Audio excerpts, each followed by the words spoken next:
API សូមស្វាគមន៍ជាដៃគូលើផ្នែកអីមួយដែលយើងចាប់អារម្មណ៍ដែលជាផលប្រយោជន៍របស់សង្គមដែលផលប្រយោជន៍របស់សហគមន៍ដឹងឲ្យម្ចាស់ជំនួយនឹងដកលុយនឹងដកថយនឹងឈប់ផ្ដល់ជំនួយស្រុកខ្មែរយ៉ាងយូរត្រឹម2030ឬ6ឆ្នាំទៀតឬក៏អាចយូរយ៉ាងនឹងតិច2000អីចឹងទោះបីយើងពូកែយ៉ាងម៉េចក៏ដោយក៏យើងត្រូវតែរស់ដោយខ្លួនឯងយើងខ្សោយយ៉ាងម៉េចក៏ដោយក៏យើងត្រូវតែរស់អញ្ចឹងដោយឯសាសយើងគិតពី sustain និរន្តរភាពឬក៏ចីរភាពគណនេយ្យភាពសង្គមតែអង្គការសង្គមស៊ីវិលក៏មានតម្រូវការថវិកាក្នុងការរស់រានដោយខ្លួនឯងផងដែរអញ្ចឹង API ក្នុងផែនការយុទ្ធសាស្ត្រថ្មីក្រមប្រឹក្សាភិបាលបានកំណត់នៅ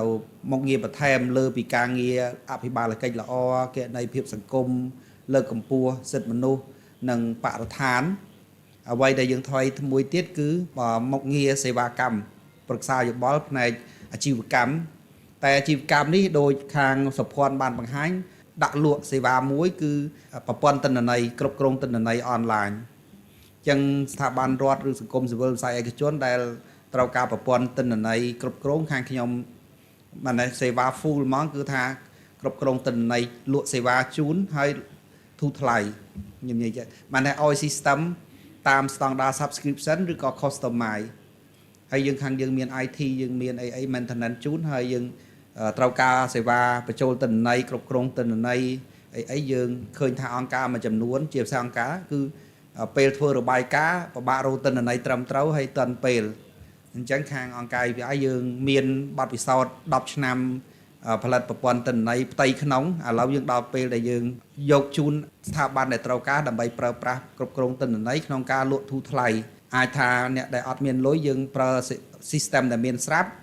បញ្ចូលទិន្នន័យស្រាប់អ្វីៗចង់បានគឺធូរថ្លៃនេះខ្ញុំនិយាយធូរថ្លៃនេះគឺមួយឆ្នាំត្រឹមតែ$1000គឺយើងប្រើប្រព័ន្ធទិន្នន័យបានអាហ្នឹងគឺ subscribe system ដែលមានស្រាប់តែបើលោកស្រីមានលុយច្រើនមានកម្រងច្រើនមានយក system API ទៅ customize ខាង IT យើងនេះ clone customize ឲ្យយើងបង់តែ$10000យើងយកទៅប្រើរបស់ខ្លួនឯងបានអានេះគឺជារបៀបដែល API លក់ប្រព័ន្ធទិន្នន័យលក់តែឆ្អឹងលក់អីទេក៏លេខអីលោកស្រីបញ្ចូលខ្លួនឯងហើយផ្លាស់ប្ដូរខ្លឹមសារខាងក្នុងទាំងអស់បានជាខ្មែរឬជាអង់គ្លេសបានអញ្ចឹងយើងទី2យើងមានអនឡាញវគ្គបណ្ដុះបណ្ដាលផង face to face យើងមានច្រើនវគ្គបណ្ដុះបណ្ដាលយើងមានប្រហែលជា20មុខដែលកម្មវិធីសិក្សារបស់យើងមានរយៈពេល20ឆ្នាំអីដែលម្ចាស់ជំនួយឲ្យលុយយើងធ្វើកម្មវិធីសិក្សា curriculum មាន certificate ទទួលស្គាល់ដោយស្ថាប័នសាកលវិទ្យាល័យជាតិអន្តរជាតិមួយចំនួនពេលនេះយើងអាចលក់សេវាដែរបើលោកស្រីមានត្រូវការបណ្ដុះបណ្ដាលដល់ថ្នាក់ដឹកនាំបុគ្គលិកឬក៏សហការីអីអាចចុះឈ្មោះមករៀនតាមការកម្មង់ឬក៏បើអត់មានលុយរៀនទេខាងខ្ញុំមានសុំជំនួយម្ចាស់ជំនួយមាន80% 90%យើងបរិភាគ10-20% លើសពីនឹងទៀតបើថាលោកស្រីអត់មានលុយសោះក៏មានវគ្គបណ្ដុះបណ្ដាលខ្លះគឺយើងអត់យកលុយទេតែយើងអាចសហការជាមួយសាកលវិទ្យាល័យដូចនៅស្រុកខ្មែរនេះយើងបំរុងសហការជាមួយបើសាកលវិទ្យាល័យណាចាប់អារម្មណ៍ស្ថាប័នរដ្ឋឯកជនចាប់អារម្មណ៍បណ្ដុះបណ្ដាលអប់រំបរិស្ថានបម្រែបម្រួលអាកាសធាតុយើងមាន online system ដែលសហភាពអឺរ៉ុបផ្ដល់ជូន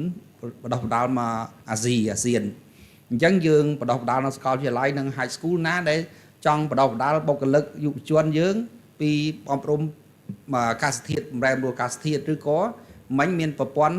បង្រៀនរបៀបរលុយក្នុងស្រុកអញ្ចឹងរលុយទាំងអស់នេះគឺជារបៀបជួយបេសកកម្មសហគមន៍ទាំងអស់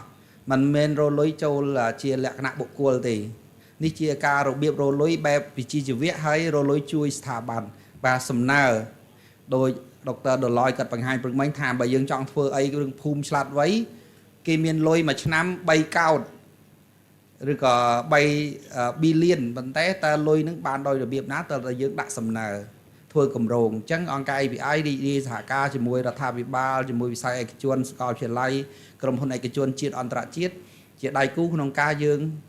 អាចស្នើលុយធ្វើភូមិឆ្លាតវៃដោយសហការមួយអូស្ត្រាលីមួយមែលប៊នមួយអ្នកណាដែលចង់ធ្វើអញ្ចឹងទាំងអស់នេះគឺជាការសុំអញ្ជើញហើយយើងរីករាយតាក់ទងមក API តាមការិយាល័យ API តាមខ្ញុំផ្ទាល់តាមសហការីខ្ញុំដែលយើងស្គាល់គ្នាគឺ យើងអាចធ្វើកម្រងជាច្រើនជាមួយគ្នាបានយ៉ាងហោចនឹងចាប់ដើម1ឬ2នៅមុខងារណាដែលយើងអាចធ្វើបានហើយ API បេសកកម្មយើងនៅតែកសាងសមត្ថភាពការតស៊ូមតិតាមផ្អែកលើបែបរបាយការណ៍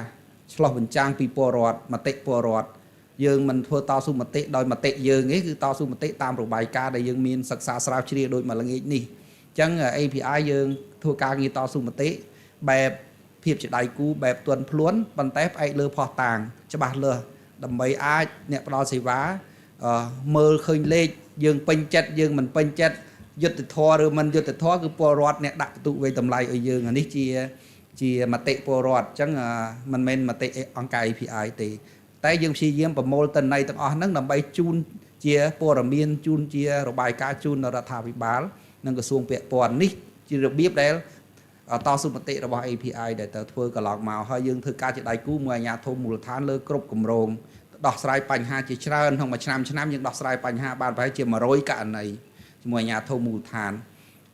ជាមួយសហគមន៍អញ្ចឹងខ្ញុំមិនមានអីច្រើនទេបាទសូមអរគុណច្រើនបាទសូមអរគុណ